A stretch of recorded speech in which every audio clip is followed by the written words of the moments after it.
Shalom, jumpa lagi dengan saya di Klavos Sukacita. Saya akan membagi bagian kebenaran firman Tuhan bagi semua pemirsa Klavos. Namun sebelumnya mari kita berdoa. Terima kasih Bapa, kami rindu hidup kami terus diisi lewat kebenaran firman-Mu. Roh Kudus tolong kami, mampukan kami agar kami dapat menangkap suara Tuhan yang berbicara bagi kami. Ini hati kami, isilah dengan firman-Mu Bapa. Singkapkanlah firman-Mu bagi kami.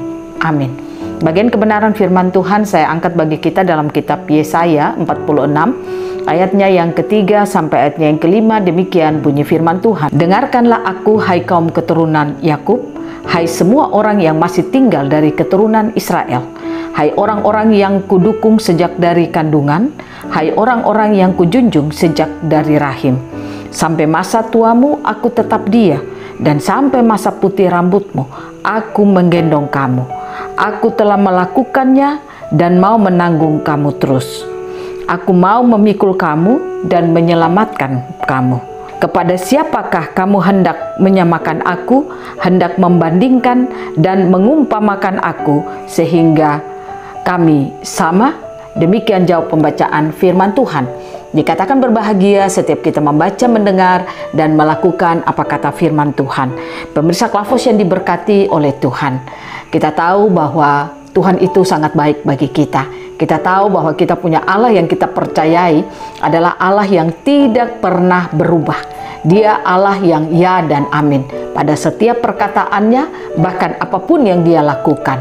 Nah, oleh karena itu tugas saudara dan saya, janganlah pernah kita meragukan akan kuasa Tuhan dalam hidup kita. Janganlah pernah kita meragukan akan kasih-Nya di dalam hidup kita. Janganlah pernah saudara meragukan akan kesetiaannya, janjinya, apa yang telah Dia tetapkan bagi kita. Jangan pernah saudara ragukan itu dalam hidup saudara. Pastikan saudara harus terus mempercayai Tuhan di dalam hidupmu, karena hanya Dia yang selalu setia di dalam seluruh kehidupan kita. Sekalipun terkadang kita ini tidak pernah setia kepada Dia, tetapi Dia tetap Allah yang setia, karena Dia telah berjanji bahwa Dia mengasihi kita dan Dia selalu setia kepada kita. Maka janji itu selalu dinyatakan bagi kehidupan saudara dan saya. Kita belajar lewat kebenaran firman Tuhan saat ini. Tuhan mau mengajak saudara dan saya lewat kisah yang disampaikan Yesaya bagi umat Israel. Di sini dikatakan bagi keturunan Yakub dan semua orang yang masih tinggal dari keturunan Israel. Sisa-sisa Israel ini mau disampaikan Tuhan. Bagaimana Tuhan mau tunjukkan kepada mereka kalau Dia Allah yang selalu setia. Dia tidak pernah meninggalkan kehidupan mereka. Sekalipun mereka ini tidak setia kepadanya, sekalipun mereka melakukan hal-hal yang bertentangan dengan apa yang Ia lakukan, tapi karena Dia sudah terlanjur berjanji kalau Dia mengasihi umatnya, maka Dia katakan kepada umat Israel, Dia mengajak mereka bagaimana umat ini harus terus mempercayai Dia di dalam kehidupannya. Umat tidak boleh pernah meragukan Dia.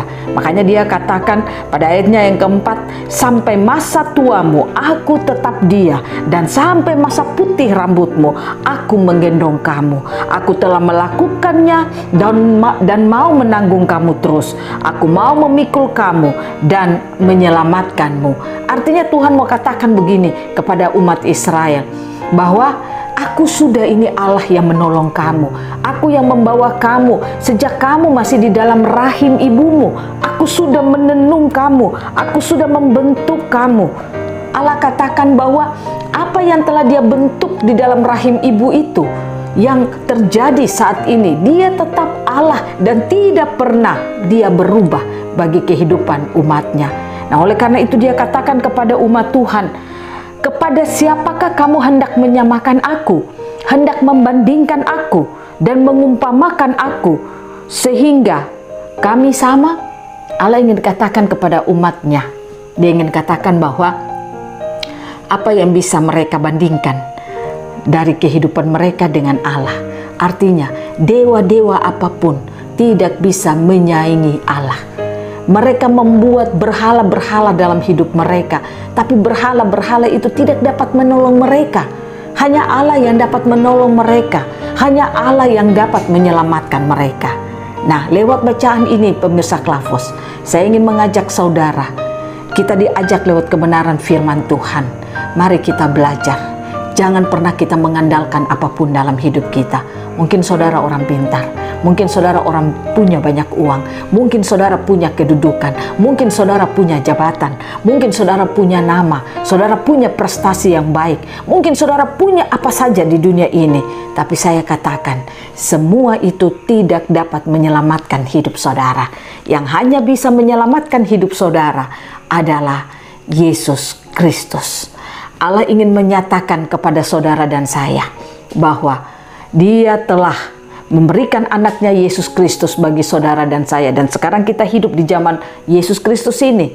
Itulah Allah, pribadi Allah yang kedua yang datang bagi kehidupan manusia, membawa keselamatan bagi kehidupan umat manusia. Nah, oleh karena itu, tugas saudara dan saya, jangan pernah membuat Baal apapun dalam hidup kita.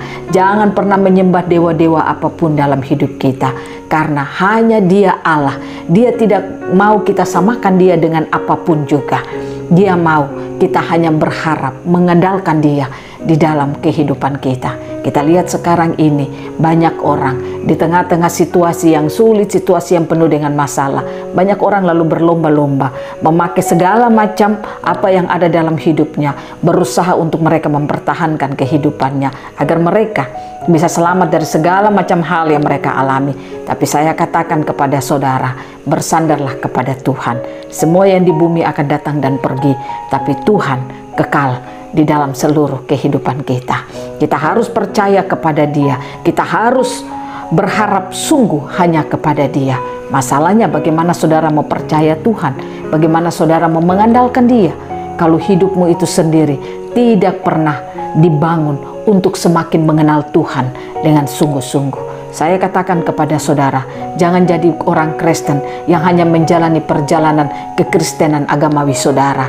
Jadilah orang Kristen yang mau membangun hidup saudara sungguh-sungguh kepada Tuhan. Jangan asal yang penting ke gereja, jangan asal yang penting ada mendengarkan khotbah, jangan asal yang penting punya Alkitab banyak di rumah, jangan yang penting saya memegang jabatan-jabatan apapun dalam gereja atau melakukan kegiatan-kegiatan apapun di dalam gereja. Saya katakan saudara tidak cukup jadi orang Kristen yang demikian saja. Saudara harus menjadi orang Kristen yang hari-hari ini harus membangun hidupmu sungguh-sungguh kepada Tuhan. Karena kalau tidak demikian, engkau pasti bisa membuat Baal-Baal banyak di dalam hidupmu. Dan tanpa engkau sadari, mungkin mulutmu bisa berkata-kata tentang Tuhan, tapi sebenarnya engkau tidak mengandalkan Tuhan. Mungkin mulutmu bisa berkata-kata tentang Tuhan, tentang kebesarannya, tentang kuasanya, tapi sebenarnya engkau sementara mengandalkan uangmu, engkau sementara mengandalkan akan kejayaanmu, engkau sedang mengandalkan harta bendamu. Jangan seperti itu saudara. Mari kita bangun hidup kita sungguh-sungguh kepada Tuhan, supaya kita tidak akan menyamakan Dia dengan apapun juga. Kita akan dapat berkata hanya Dia penolong di dalam hidup kita, sehingga apa yang Dia katakan dalam firman-Nya, sampai masa tuamu aku tetap Dia, sampai masa putih rambutmu aku menggendong kamu. Itu akan menjadi realita dalam kehidupan saudara dan saya. Nah, oleh karena itu, apa yang harus kita lakukan supaya saudara dan saya dapat terus mengenal Tuhan dengan sungguh-sungguh dalam hidup kita? Yang pertama, buka hatimu saat Tuhan datang berbicara kepada saudara. Karena firman-Nya berkata, jangan keraskan hatimu saat engkau mendengarkan firman. Mengapa Dia katakan demikian? Karena Dia menyatakan siapa dirinya hanya melalui firman Tuhan. Kalau saudara orang Kristen tidak suka dengar firman Tuhan, bagaimana Tuhan mau singkapkan dirinya bagi saudara? Bagaimana saudara mau mengenal Tuhan? Karena tuh saudara memiliki hati yang keras. Saudara tidak pernah membuka hati kepada Tuhan. Tapi saya percaya kalau saudara membuka hatimu kepada Tuhan, tidak memiliki hati yang keras saat mendengarkan firman, maka Tuhan akan menyatakan siapa Dia. Itulah yang membuat engkau akan terus mengenal Tuhan di dalam seluruh kehidupanmu. Yang kedua, apa yang dikatakan oleh firman, berjalanlah dalam perkataan firman itu. Jangan pernah ragu sedikit pun, tapi engkau berjalan. Apa yang difirmankan, apa yang dikatakan, berjalanlah lewat semua yang telah kau tangkap di dalam kehidupanmu. Contoh, kalau Dia katakan jangan kamu khawatir, belajarlah untuk tidak khawatir. Jangan hanya saudara membuat ayat itu sebagai ayat hafalan, jangan khawatir, tapi sebenarnya engkau khawatir ketika engkau diperhadapkan dengan berbagai macam masalah, persoalan, kebutuhan, dan lain sebagainya. Ingat, manifestasi iblis hari-hari ini sangat luar biasa. Tapi saudara yang terus mengandalkan Tuhan, Tuhan akan terus menaruh sukacita dan damai sejahtera di dalam kehidupanmu. Saudara harus keluar dari zona nyaman saudara dalam perjalanan kekristenan saudara yang tidak membawa saudara dalam kemenangan. Saudara harus beralih, berpindah pada kehidupan yang benar-benar dapat mengenal Tuhan dalam hidup saudara. Saya percaya dua hal ini kalau saudara lakukan dalam hidup saudara, maka saudara akan menjadi orang yang benar-benar mengenal siapa Tuhan saudara, sehingga engkau tidak akan menjadi orang Kristen yang ragu-ragu akan Tuhan. Tapi apapun situasi keadaan yang kau alami, engkau akan tetap bisa melihat Tuhan. Engkau akan tetap bisa berkata, Engkaulah Tuhan yang terus ada di dalam kehidupanku. Dari aku lahir sampai putih rambutku, Engkau Allah yang setia. Saya percaya Tuhan Yesus memberkati saudara, apapun kondisimu di hari ini, teruslah melihat kepada Tuhan. Ingat, hanya dengan melihat kepada Tuhan, semua kehidupanmu bisa diubah oleh Tuhan. Tuhan Yesus memberkati saudara, firman-Nya jadi berkat bagi saudara. Amin. Mari kita berdoa. Terima kasih Bapa, Kau sungguh baik bagi kami. Kami percaya firman-Mu ya dan amin dalam hidup kami. Kalau Engkau berkata bagi kami, sampai masa tua dan sampai putih rambut, Engkau Allah kami yang setia, maka hamba percaya itu akan terjadi dalam setiap kehidupan kami yang percaya sungguh-sungguh kepada Engkau. Terima kasih Tuhan, Roh Kudus tolong kami agar kami terus mau mempercayai Tuhan dalam hidup kami. Dalam nama Tuhan Yesus kami berdoa. Haleluya. Amin. Shalom. Tuhan berkati kita semua.